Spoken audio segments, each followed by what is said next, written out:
Palavra aberta. Olá, ouvinte, olá, internauta. Ainda são tema de debates os ataques ocorridos em Brasília há uma semana e os desdobramentos, com decisões para punir quem planejou, apoiou e participou, e também evitar novos atos de vandalismo. Só para lembrar, entre outras medidas, o presidente Lula decretou intervenção na segurança pública do Distrito Federal. Já o ministro Alexandre de Moraes, do Supremo Tribunal Federal, afastou o governador Ibanez Rocha, determinou a prisão do então secretário de Segurança Pública de Ibanez, ex-ministro de Bolsonaro Anderson Torres e do comandante-geral da PM do Distrito Federal. Ainda ordenou a dissolução dos acampamentos nas imediações dos quartéis generais e unidades militares, a desocupação de vias e prédios públicos em todo o país e a apreensão de ônibus que levavam manifestantes para a capital federal. A Justiça ainda bloqueou mais de 6 milhões de reais de suspeitos de financiar os atos. As medidas foram tomadas após pedidos da Advocacia-Geral da União, do senador Randolfo Rodrigues e da Polícia Federal, diante do que consideraram prática de atos terroristas contra a democracia e as instituições brasileiras. Para fazer agora uma análise sobre o tema, estamos recebendo aqui no Palavra Aberta eu, Kátia Pereira Eustáquio Ramos, o doutor em Direito Penal, conselheiro do Instituto de Ciências Penais e professor da PUC Minas, José Arthur Calil. Bem-vindo ao Palavra Aberta, bom dia. Muito obrigado, bom dia, Kátia, bom dia, Eustáquio, bom dia, doutora Carolina. Obrigado pela presença. Estamos recebendo também Carolina Lobo. Ela é mestre e doutoranda em Direito Político, especialista em Direito Eleitoral e integrante da Associação Brasileira, da Academia Brasileira de Direito Eleitoral e Político. Doutora Carolina, obrigado pela presença, ótimo dia. Bom dia, Eustáquio, bom dia, Kátia, bom dia, doutor Calil, bom dia aos nossos ouvintes, espectadores da internet. E confirmando também, a doutora Carolina é presidente do Observatório da Democracia da OAB Minas, a Ordem dos Advogados do Brasil, seção Minas Gerais. É esse observatório que foi lançado esta semana, depois dos ataques em Brasília. Bem-vinda, então, doutora Carolina, e vamos começar ouvindo o doutor José Arthur Calil. Inicialmente aqui, as suas impressões iniciais nesse debate, professor, do ponto de vista da dimensão do que aconteceu. As decisões que foram tomadas com o intuito de coibir e responsabilizar, coibir novos atos e responsabilizar quem praticou, planejou, enfim, elas foram exageradas ou elas foram na dimensão, na medida de tudo o que aconteceu no domingo? Bom, Kátia, os atos que sucederam no domingo são sem precedentes, foram gravíssimos e mereceram uma resposta rápida, com um caráter bem rigoroso por parte de quem detinha competência para tanto, né? É claro que, tecnicamente, existem observações críticas a serem feitas quanto à configuração mesmo de diversos fatos ali. Alguns apontam que são crimes de terrorismo, criticamente não são, pode ser feito essa leitura, essa interpretação. Fala-se em crimes contra as instituições democráticas, também existem contrapontos técnicos no sentido contrário, mas, enfim, foram tomadas medidas enérgicas, existe toda uma preocupação política com a estabilidade do país e, sob algum viés, podem ser constatados alguns exageros de poder. E, sob outro viés político, talvez isso tenha vindo em boa hora, com um rigor mais excessivo. Quando a gente está falando, então, de alguns detalhes de tudo que aconteceu, muita gente, parte da imprensa também, chamou o que aconteceu de terrorismo, atos de terrorismo e também de tentativa de golpe. Na sua avaliação, podemos considerar assim ou não? Tecnicamente, não dá para classificar como terrorismo ou tentativa de golpe de Estado? Os atos ocorreram, vamos centrar em alguns atos, porque foram tantos atos que desde dezembro, especificamente após a diplomação do presidente Lula, aconteceram.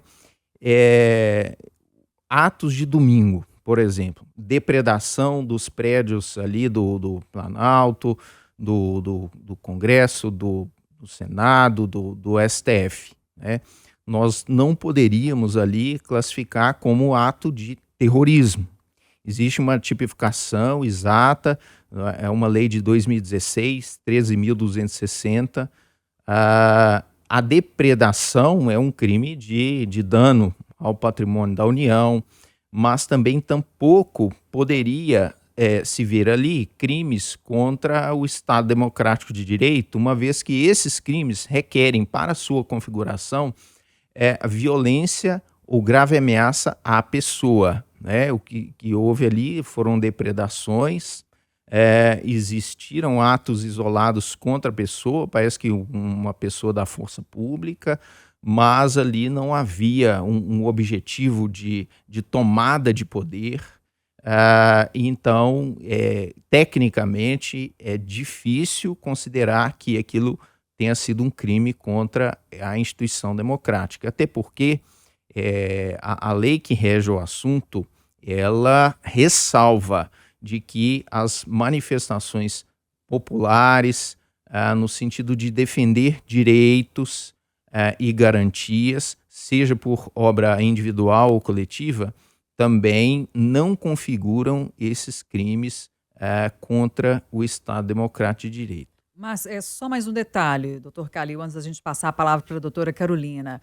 Pelo que se noticiou sobre a intenção, a motivação daqueles atos, justamente de estarem ali no Palácio do Planalto, no Congresso Nacional, no Supremo Tribunal Federal, até que houvesse uma intervenção por parte de militares, das Forças Armadas, isso não é uma tentativa de tomada de poder?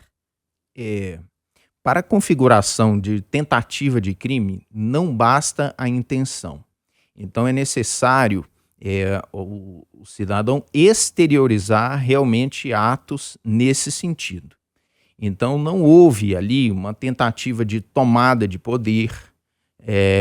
O que se viu ali foram depredações, protestos claros contra um poder ali instituído, eleito democraticamente. Passando a palavra para a doutora Carolina Lobo, a senhora que milita na área do direito político, do direito eleitoral. Até um dos questionamentos mais contundentes para justificar, vamos dizer assim, entre aspas, aqueles atos de domingo, foram medidas tomadas pelo Supremo Tribunal Federal, pelo ministro Alexandre de Moraes, ao longo dos últimos meses, né? Ainda no governo Jair Bolsonaro. Tanto que o Supremo Tribunal Federal foi o mais depredado ali naquele dia. Depois disso, né, ao longo dos dias que se sucederam nesta semana, o Supremo Tribunal Federal, a Justiça, tomou várias medidas contra os apoiadores, os organizadores. A senhora considera que elas foram dentro da razoabilidade, dentro do que era necessário, ou houve uma interferência, por exemplo, do Poder Judiciário dentro do Poder Político, por exemplo, afastando um governador? Eustáquio, vamos lá. Em relação, eu vou começar pelo final. Em relação ao afastamento do governador libanês, originalmente a Constituição da República, ela previa a necessidade de autorização das Assembleias Legislativas, no caso de governador e Câmara Legislativa, né, do Distrito Federal, e no caso de presidente da República, do Congresso Nacional. Mas em 2017, em sede de um julgamento em que envolvia inclusive o governador Fernando Pimentel à época, o STF mudou esse entendimento e fixou o entendimento de que não seria necessário, então, a autorização prévia para a abertura de processo. E a partir de então, ficou estabelecido, foi o entendimento da nossa Corte Suprema, de que essa decisão poderia ocorrer pelo próprio STJ e pelo próprio STF, sem a exigência da autorização legislativa. Então, por esse ponto de vista, por esse precedente, a gente já tinha um precedente da Suprema Corte. A decisão liminar do ministro foi, agora recentemente, confirmada pelo Pleno, né, do Tribunal, da Corte Suprema. Então, nesse aspecto, não há como discutir a constitucionalidade aqui. Acho que, do ponto de vista acadêmico, podem ser suscitadas uma série de questões. Mas não há como alegar um excesso nesse momento, porque, de fato, a Corte Constitucional reconheceu e já havia um precedente anterior nesse aspecto. Mas em outras, além dessa, em outras decisões, a senhora acha que está havendo, né, desde domingo, interferência do Poder Judiciário em questões políticas ou não? O Poder Judiciário, o Supremo Tribunal Federal especificamente, está dentro do seu papel? Eu entendo que existe, nesse momento, uma ação conjunta de todas as instituições. E nós vimos isso de forma muito contundente com aquele ato que aconteceu em Brasília no dia seguinte, em que o presidente da República eleito desceu a rampa do Congresso Nacional com todos os governadores e a governadora em exercício do Distrito Federal e todos os chefes de outros poderes, demonstrando uma unidade hoje da República para a defesa dessas instituições, que é de fato muito necessária. É claro que isso não impede que eventualmente haja algum tipo de excesso nas prisões, e é por isso que o Conselho Federal da OAB ele tem se debruçado, e ontem mesmo esteve com o ministro Alexandre de Moraes e criou e instituiu uma comissão especial para a defesa das prerrogativas dos advogados. Por quê? Nós tivemos atos, né? O advogado do presidente Lula foi agredido em São Paulo agora recentemente. Outros advogados têm sido constantemente impedidos e têm tido dificuldade de ter acesso a autos que correm em segredo, mas são advogados do caso, então, legalmente, constitucionalmente, eles têm o direito, porque todo criminoso ou toda pessoa que supostamente comete crime, ainda que seja crime contra o Estado Democrático de Direito, ele precisa ser julgado dentro dos rigores estabelecidos pelo Estado Democrático de Direito. Então, a gente precisa garantir ampla defesa, o contraditório, a gente precisa garantir condições mínimas, né? E os direitos humanos precisam ser respeitados, independente de quem comete esse crime. Então, acredito que possa, sim, eventualmente haver um ou outro excesso, mas o Conselho Federal da OAB, ele está acompanhando, a Comissão de Direitos Humanos, a Comissão Nacional de Direitos Humanos tem acompanhado para garantir que, se esses excessos estejam ocorrendo, eles sejam imediatamente estancados e tudo corra dentro dos limites legais. A senhora observa também e vê, ressalta algum aspecto na prisão dos participantes dos atos? São mais de 1.000 pessoas que foram detidas e a gente viu todo o perfil de gente, né, sendo conduzida, inclusive com pessoas presas em flagrante e pessoas com prisão decretada, né? A senhora vê algum aspecto assim que chama a atenção e que, de certa maneira, desperta preocupação? Kátia, eu acho que essa matéria é do meu colega, Dr. Calil, mas de toda forma, eu entendo que existem ali, mesmo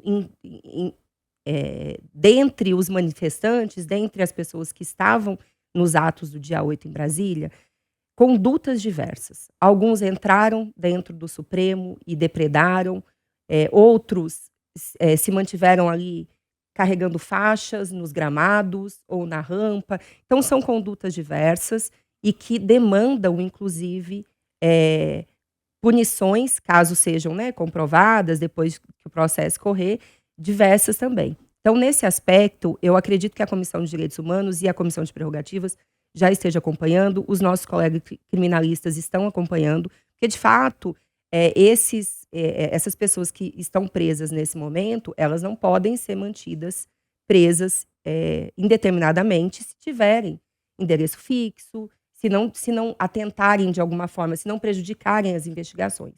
Não é o caso, normalmente, de quem tem um poder político maior ou uma condição econômica que atrapalha as investigações, mas eu não vejo que seja um caso, mesmo não sendo da área, de extensão de uma prisão preventiva daquele conjunto todo de presos. Mas o doutor Calil vai dizer melhor. A esse respeito, Kátia, inclusive foi noticiado que mais de 1.200 foram presos, né, em autos de prisão em flagrante. Então, é um contingente realmente enorme. Como a colega ressaltou, são pessoas que não praticaram os mesmos atos. Existe uma disparidade em termos de gravidade na legislação entre um ato e outro, porque uma coisa é a pura manifestação, às vezes incitação ao crime, às vezes uma provocação de animosidade entre as Forças Armadas e os poderes constituídos, que é uma modalidade de incitação ao crime, por vezes até crimes contra a honra de autoridades, que são coisas totalmente diversas e menos graves do que os atos de dano, os atos mesmo por alguns classificados como crimes contra as instituições democráticas. É necessário que o Poder Judiciário reveja o mais rápido possível as questões em audiências até de custódia, porque se constatando que não há necessidade de acautelar aquela pessoa, de afastá-la do convívio social, essas pessoas devem ser soltas. É claro que, pelo rigor que está sendo tomada a situação por parte dos poderes todos, pelo caráter político também da repressão a esse tipo de ato, o rigor é mais acentuado. Como existe rigor mais acentuado naqueles crimes que geram uma repercussão social. Mas, às vezes, não é necessário a manutenção da custódia. O senhor concorda que algumas decisões judiciais que são dadas, e às vezes a gente enxerga nelas eventuais exageros, elas têm também o objetivo de educar o restante da população, dar assim um certo aviso, serve de exemplo para que novos atos não ocorram? Sim, certamente. Isso foi dirigido não só àquela pessoa, mas dirigido à população em geral. E só mais um questionamento ao senhor. Do ponto de vista penal, criminal, o senhor acha que a legislação brasileira está dando segurança para a população de que há um rigor, que atos como os de Brasília no último domingo não vão se repetir, que a democracia está garantida?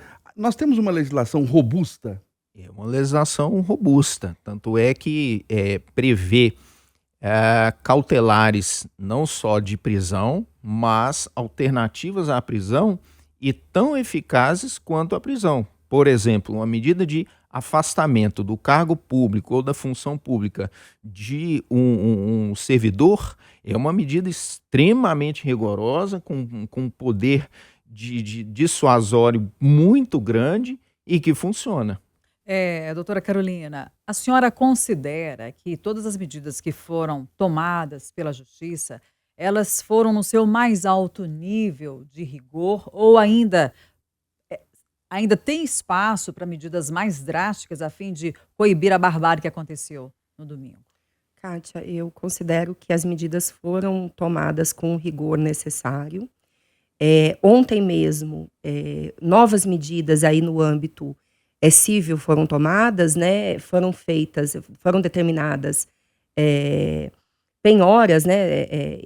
Alguns bens ficaram bloqueados, exatamente para garantir a restituição ao dano ao patrimônio público. Então, eu entendo que as medidas vêm sendo tomadas e na medida certa, sem, contudo, a abertura de tribunais de exceção e inquisitoriais, que não são os que devem ocorrer, né? A gente precisa sempre ressaltar que a defesa da democracia, ela precisa ser feita dentro dos limites constitucionais. Muitos defendem uma democracia militante, mas a democracia, na verdade, ela tem os seus próprios preceitos, sua própria forma de autorregulação, que, se for respeitada, e os parâmetros constitucionais, eles já respondem de forma muito efetiva, com legislações infraconstitucionais, que dão margem para esse tipo de repreensão.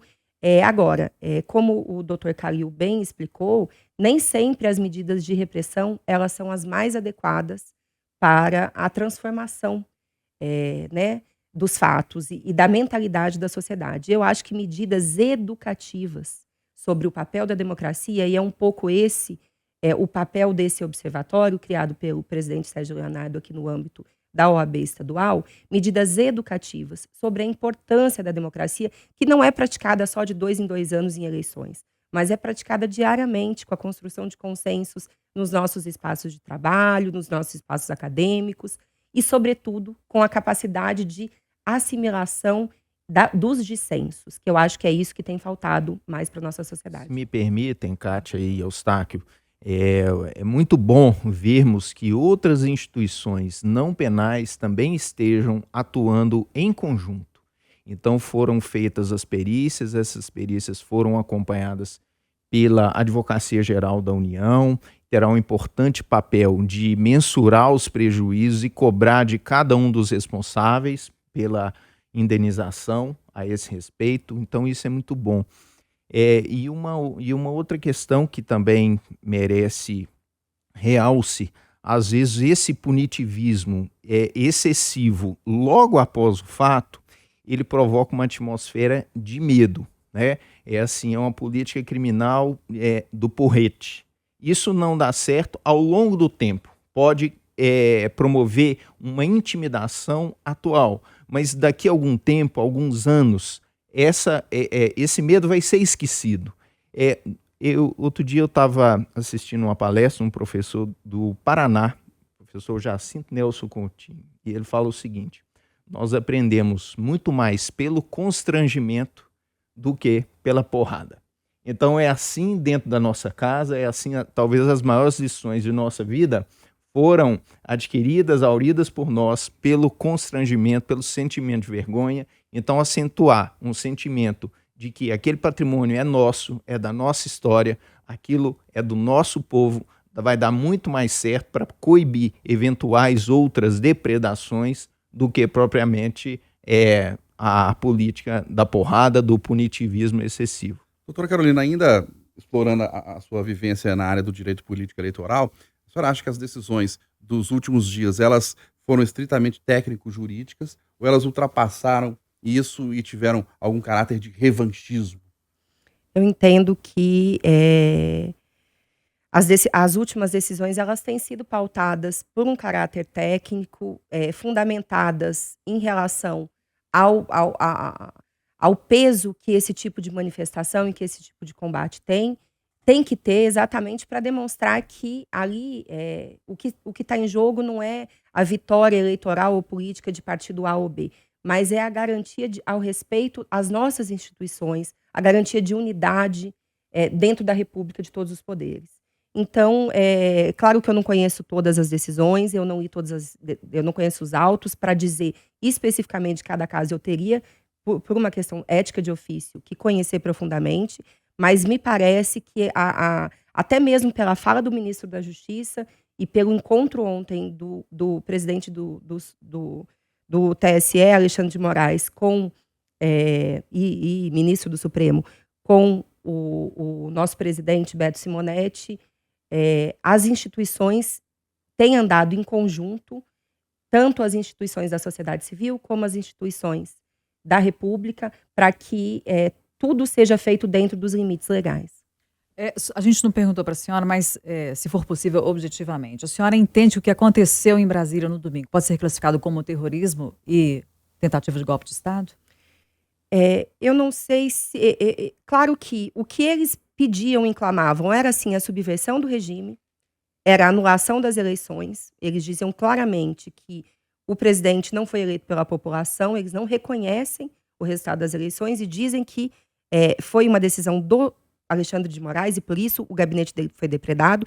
Mas eu divido um pouco em relação ao colega Calil, porque a Lei 13.260 de 2016, que é a lei antiterrorismo, ela especifica que ações que visem o terror social ou o desequilíbrio da paz pública possam ser classificados como terrorismo, sim. Ela veda manifestações políticas, que manifestações políticas sejam enquadradas nisso. Só que manifestações políticas que peçam dentro dos limites constitucionais. Quando você pede a subversão e o não reconhecimento, é uma forma. Agora, por outro lado, nem tudo que foi feito ali pode ser classificado como uma ação terrorista. A invasão e a quebrada do gabinete a tomada do gabinete do Supremo Tribunal Federal, a resistência em se retirar do Congresso Nacional, que é um espaço público essencial de produção legislativa, ao meu ver, esse espaço, essa ação, sim, pode ser classificada. Como pode ser classificada aquela tentativa de explosão do caminhão-tanque, né? Poucos dias antes da posse. Aquilo, evidentemente, tem um cunho terrorista. Nós estamos encerrando o Palavra Aberta deste sábado. Hoje fizemos aqui uma análise técnica dos desdobramentos das decisões que foram tomadas após os atos de vandalismo no último domingo em Brasília. Recebemos o doutor em Direito Penal, professor da PUC Minas e conselheiro do Instituto de Ciências Penais, José Arthur Calil. Obrigada pela presença, pela contribuição. Bom dia. Um prazer, bom dia. Obrigado pela presença. Recebemos também Carolina Lobo, presidente do Observatório da Democracia da OAB Minas, mestre e doutoranda em Direito Político e especialista em Direito Eleitoral e integrante da ABRADEP, Associação Brasileira de Direito Eleitoral e Político. Doutora Carolina, obrigado pela presença. Um ótimo fim de semana. Eu que agradeço. Obrigada a todos. Calil, Kátia. Um abraço aos nossos ouvintes. Até a próxima. Bom dia. E lembrando a você, ouvinte e internauta da Itatiaia, que o Palavra Aberta está disponível nas nossas plataformas digitais, o YouTube, e também nas nossas plataformas de áudio, como o Spotify.